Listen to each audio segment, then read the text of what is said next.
For longer than some of you can even remember, the heavy metal painting style has been considered the gold standard of miniature painting.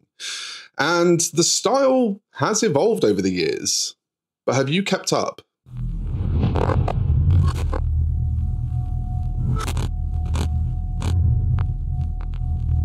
When we look at heavy metal painting from the 90s, the 2000s even, we see pretty much what we quintessentially imagine as the style.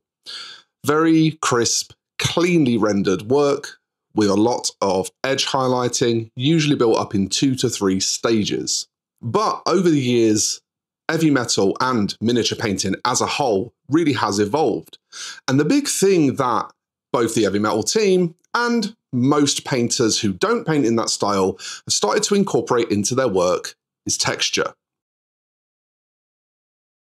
Now, I want to spend this video giving you a few little demonstrations of some ways that we can use texture. I'm going to go through different contexts and materials to give you an idea of how you might want to build this into your painting if you don't already. Texture is a fun and exciting way that you can add more contrast and dynamism to your paint jobs, but also it's quite easy to paint, and it can be a great way of getting nice effects that look really cool in a lot less time than it takes to do things super clean and smooth. So let's drop down into a little down cam view now, and we'll start to take a look at some ways that we can apply texture to our minis and hopefully help you level up. Okay, so for our first example here, you can see that I'm working on this Space Marine Vanguard Veteran, and specifically the loinclothy bit here, where I want to try and integrate some texture to kind of sell the idea of material.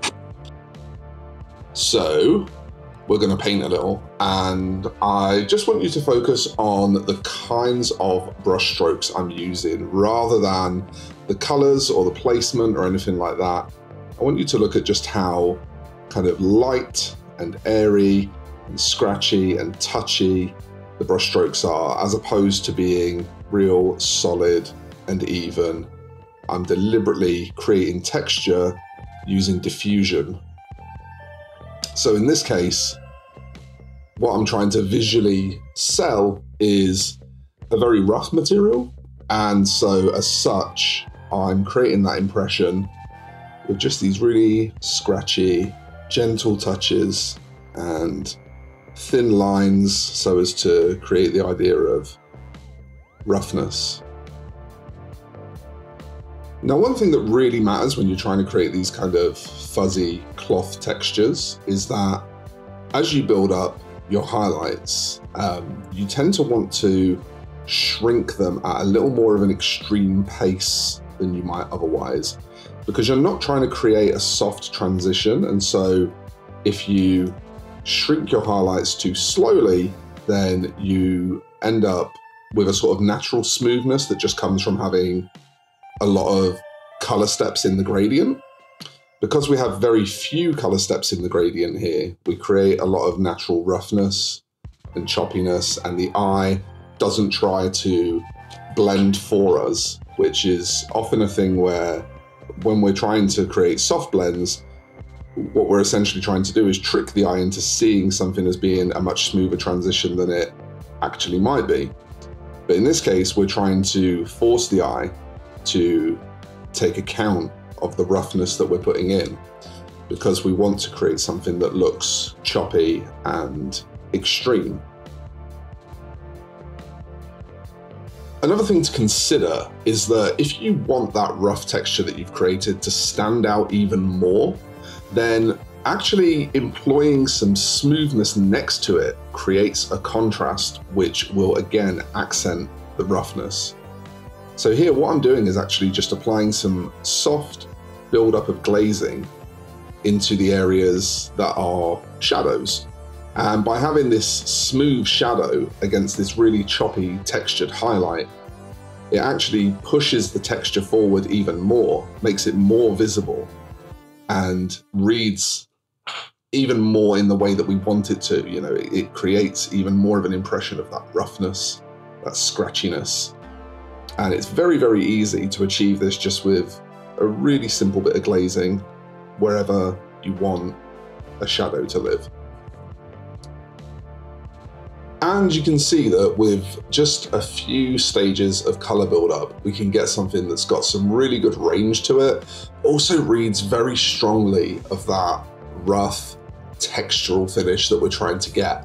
So this now to me looks like a really sort of heavy, maybe a Hessian, some sort of material that I would imagine someone going into battle might wear. This isn't going to be like a light silk or something wispy and delicate, because this is a miniature that's going into war. It's representing a character that's fighting regularly. So I really like the idea of this kind of very heavy, very crunchy textured fabric. And as you can see, it's really easy to achieve. Just lots of stippling to build up the highlights and then glazing to create a shadow that is really dark and contrasts those highlights and pushes them forward. So let's move on to a different texture, shall we? Now, we've got another work in progress model of mine at the moment. This is a display level commission that I'm working on for a friend of mine, and as such, I'm putting a lot of time into it, which means that I'm just doing little bits at a time and just working away in a very chill fashion. You can see that we've got some very smooth transitions on the armor here. I imagine this armor to be some sort of advanced metal or plastic or something like that. And as such, I want the transitions to be pretty smooth. And a lot of this is achieved just by either laying in a foundation with airbrush or by just delicately building up glazes on transitions until they're nice and soft. Now, something about smoother surfaces like this is that we may still contextually want an additional texture.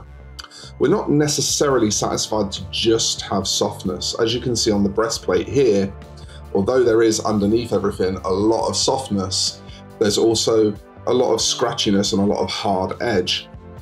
And that's to try and simulate the way that a very hard surface like this maybe catches light a bit more aggressively than a softer surface. So what I like to do when we're trying to render these kinds of surfaces, plastics, advanced metals, that kind of thing, firstly, I'll lean quite heavily on edge highlighting, and I will usually try to incorporate my edge highlights around every major shape in the piece. And this is because if we look at metallic surfaces, they almost always have a halo of light around them where the light is catching them. And edge highlighting is the easiest way for us to simulate this, even though it's not necessarily always 100% realistic. It does give us a very good proxy of that effect. So we can achieve that just by drawing some nice thin lines around all the important shapes in the area that we're looking to build up. Now, one of the things of edge highlighting is you'll often be a bit scared to try it, or I am often told that people can be a bit scared to try it because if they make mistakes, they're worried about correcting them. And yeah, it can be a pain. It can be very difficult to correct errors in, especially if you've done a lot of blending. But something that you'll see me do as I paint away on this is I'll start to pull in a bit of scratchiness here and there. I'll start to drag a couple of just little thin lines across the surface. And one of the things that we can actually use this for is, because contextually, this is very realistic. You know, this represents a bit of chipping where this thing's been through battle, but we can also functionally use it to help us diffuse areas where we might have made a small mistake and we need to fix that. And we can sort of use this scratchiness to hide that little error behind some texture. So this is another way that we can incorporate texture even when we're painting softer surfaces. It's not necessarily always true that texture only belongs on rough surfaces. If we're thinking about something that's been through the wars, something that's been harmed as a result of use, then texture makes a lot of sense. It provides context, it's visual storytelling. And even when we're trying to be very clean and very smooth as I am here, you can see that texture still has a function. Okay, next I want to take those ideas that we've discussed previously and take them to their most logical but also most extreme conclusion. So we're talking about deliberate, actual, strong battle damage now. And the example I'm going to give you is with this 1944 US Army Ranger from Bolt Action. The part I want you to focus on is the helmet. And you can see that the rendering of this helmet is very smooth. What I've done is painted it in a base color, shaded it with a wash, and then glazed the entire highlight back up towards the top.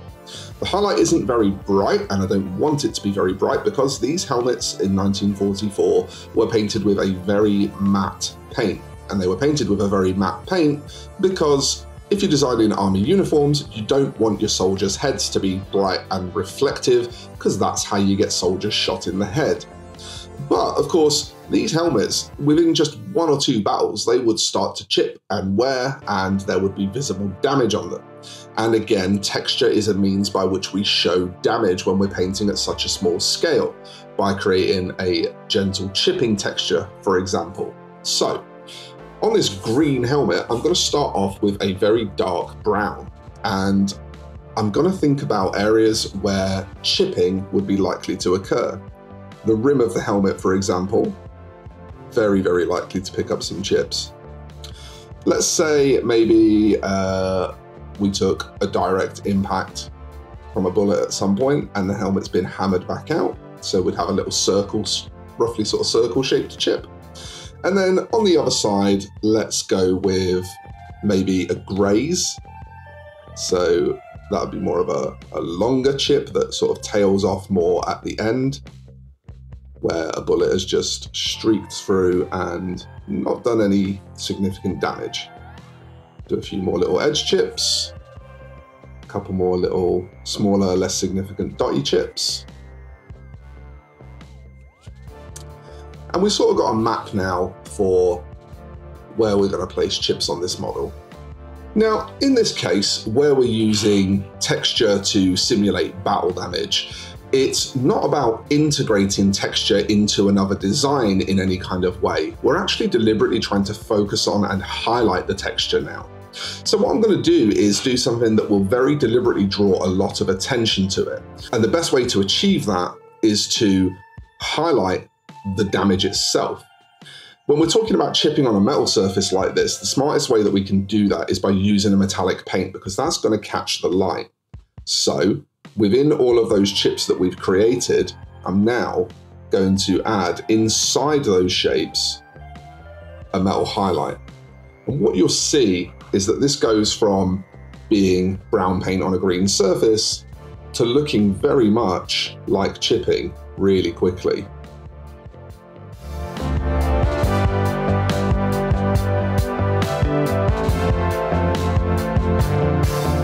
Now, another thing that is important and that we should probably mention before we call this one done is, and I have sort of brought this up already previously, visual context clues.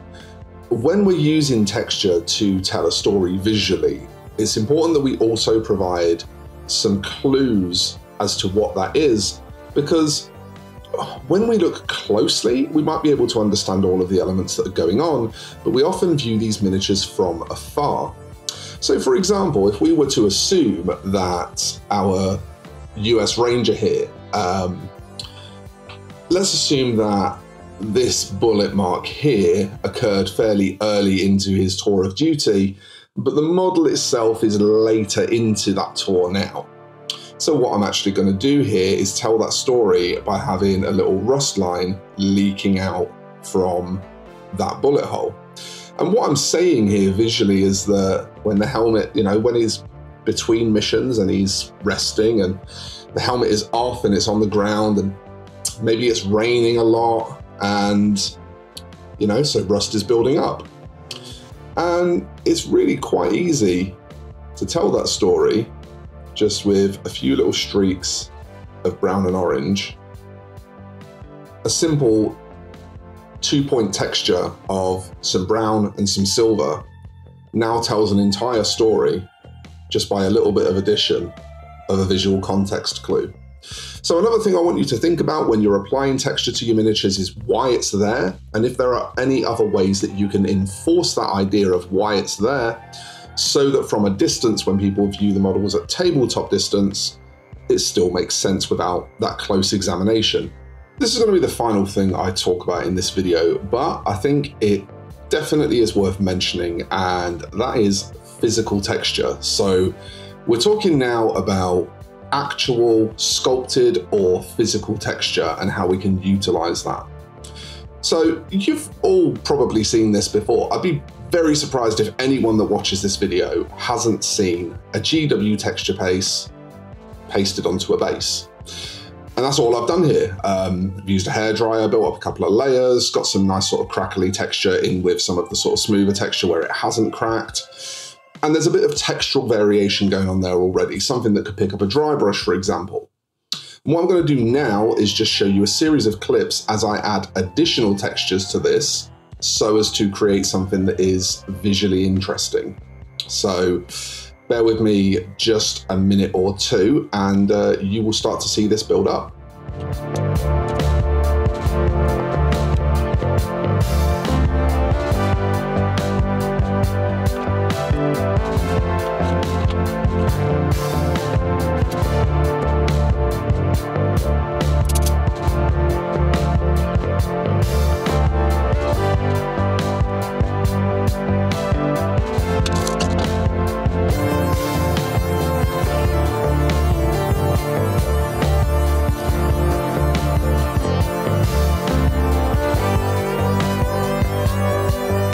So by the time we get to the end of all this and I've got some paint on everything, you can see that we've gone from what is implicit by the first product we used, that GW texture paint, as being a very arid, dry, desert, maybe cracked riverbed kind of deal, Martian surface kind of deal. Instead, what we've actually done is told a story using physical texture of a riverbed that regularly dries out and then refloods and dries out and refloods. And this scene is actually on the bank of that river. And so underneath, we've got this very dark, very cracked texture where no amount of moisture is going to uncrack some of that earth until it's maybe been there a while. And that riverbed has recently reflooded, and these rocks are sort of being swept in and out as the river's building up. And in fact, if you want to test your understanding of this subject or how much you've gotten from this video, something I might suggest is that you comment below and maybe try and identify the specific visual storytelling elements in this one or in any of the other ones. Maybe the things that I haven't talked about, see if you can elaborate on those. But yeah, this is a bit of a culmination of everything that we've learned in the previous ones, and that's why I left it for last. Lots of texture incorporated in the painting, different textures, smooth surfaces of rocks, rough surfaces of rocks, smooth shiny water effects, cracked textures underneath, dusty dryness in all of the sandy and rocky areas. There's so much going on there, and it's all different conflicting textures which come together to tell a story. So I hope you enjoyed this one, and just while we finish up here, I will show you all of the miniatures that we've worked on today. You can check them all out side by side and tell me what you think. Thanks for watching, everyone. I'll see you in the next one, and bye-bye for now.